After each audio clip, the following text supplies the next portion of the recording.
एक समय की बात है। एक गांव में दो दोस्त राजू और रमेश रहा करते थे। वे बचपन से ही बहुत अच्छे दोस्त थे।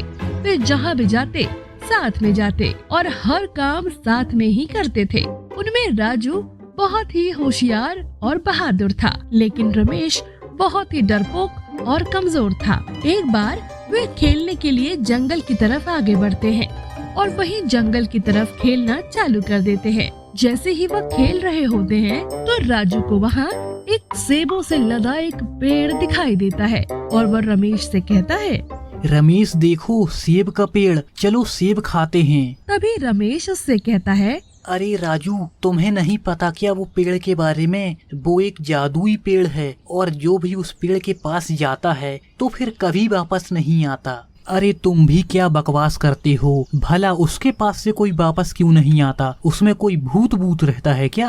अरे तुम नहीं जानते राजू उसके बारे में। भला पेड़ के बारे में क्या जानना? पेड़ तो हमें छाया देते हैं, फल फूल और शुद्ध हवा देते हैं। और भला पेड़ भी हमें कोई नुकसान पहुंचा सकते हैं क्या? अरे वो सवालों का पेड़ है और जो भी उसके फल खाना चाहता है तो उसे पहले उसके सवालों के सही जवाब देना होते हैं। अगर सही जवाब नहीं दिया तो वो पेड़ किसी को जिंदा नहीं छोड़ता। तुम ज्यादा बात मत करो और चलो मेरे साथ। वो दोनों फिर पेड़ के पास आगे बढ़ने लगते हैं और जैसे ही वो उस पेड़ के पास पहुंचते हैं तो देखते हैं कि उस पेड़ के सारे सेब गायब हो गए और अब उस पेड़ पर एक भी सेब नहीं बचा। इतना देखकर रमेश कहता है, देखो राजू, अब तो पेड़ के सारे सेब भी गायब हो गए। चलो यहाँ से चलते हैं। अरे तुम तो बहुत डरपोक हो रमेश, तुम यहीं रुको, मैं तुम्हें सेब खिलाता हूँ। अरे मुझे नहीं खाना एक भी सेब, तुम तो यहाँ से चले चलो। तभी राजू उस पेड़ से चिल्ला कर कहता है, अरे ओ सवालों वाले पेड़, जरा मुझे भी सुनाओ अपने सवाल। तभी वहाँ बहुत जोरों से हवा चलने लगती है, बिजली कड़कड़ाने लगती है और पेड़ हिलने लगता है। मुझे क्यों परेशान कर रहे हो? सुना है तुम अपने फल किसी को खाने नहीं देते।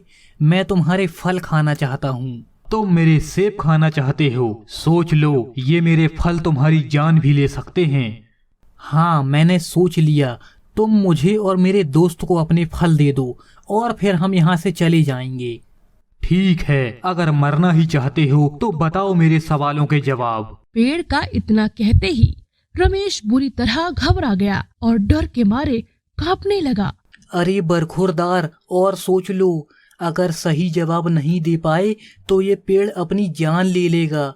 इधर आसपास और कोई दिखता भी नहीं है जो हमारे मरने के बाद घर वालों तक को खबर दे सके।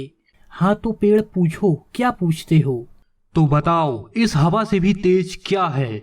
इस हवा से तेज वो तो मन है जो हवा से तेज कहीं भी जा सकता है।